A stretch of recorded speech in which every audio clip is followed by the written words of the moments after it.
আসসালামু আলাইকুম এভরিওয়ান। আমি তাসমিনা রহমান মুক্তা।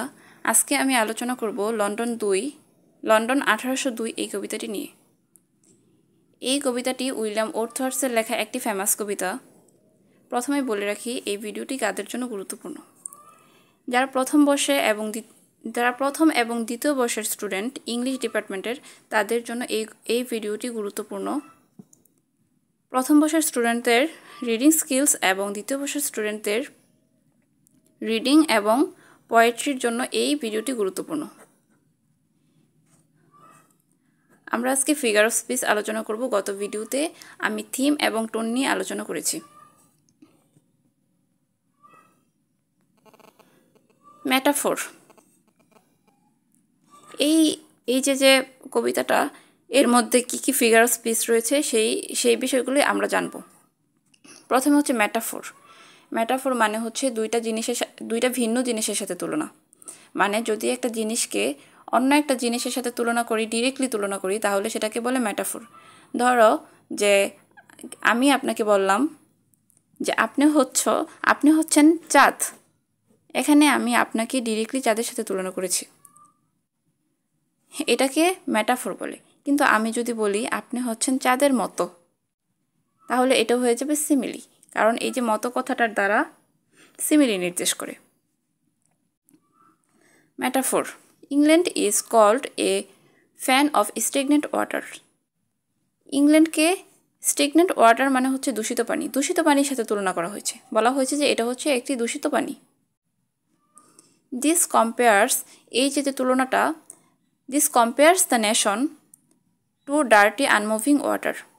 এটা একটি দেশকে নোংরা এবং অপরিবাহিত পানির সাথে তুলনা করা হয়েছে। শোয়িং মোরাল ডিকে, এটা তাদের নৈতিক অধঃপতনটাকে দেখায়।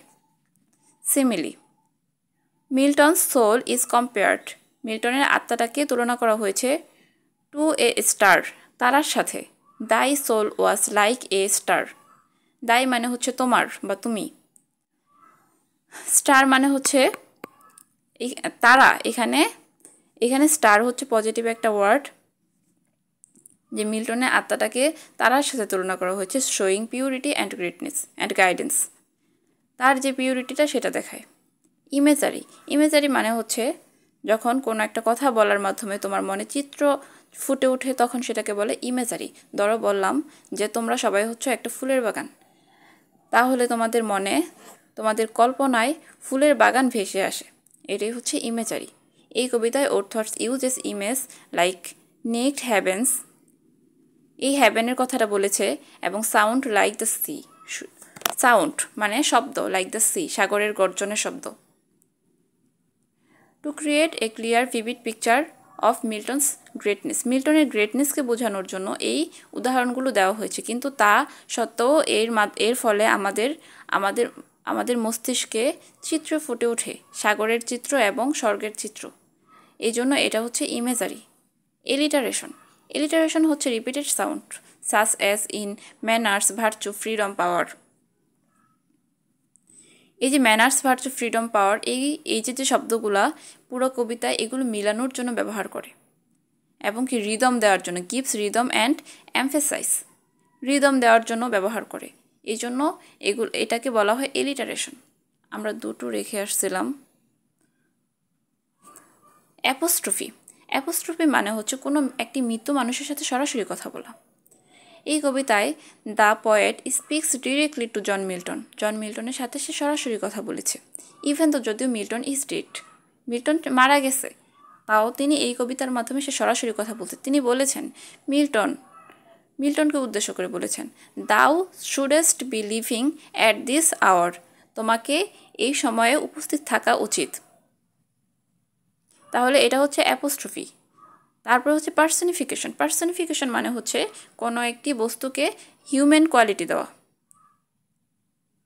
এখানে এই কবিতায় ইংল্যান্ড ইজ ডেসক্রাইবড, ইংল্যান্ডকে বর্ণনা করা হয়েছে as if it can need or received help, এটার হেল্পের প্রয়োজন, এটার সাহায্যের প্রয়োজন।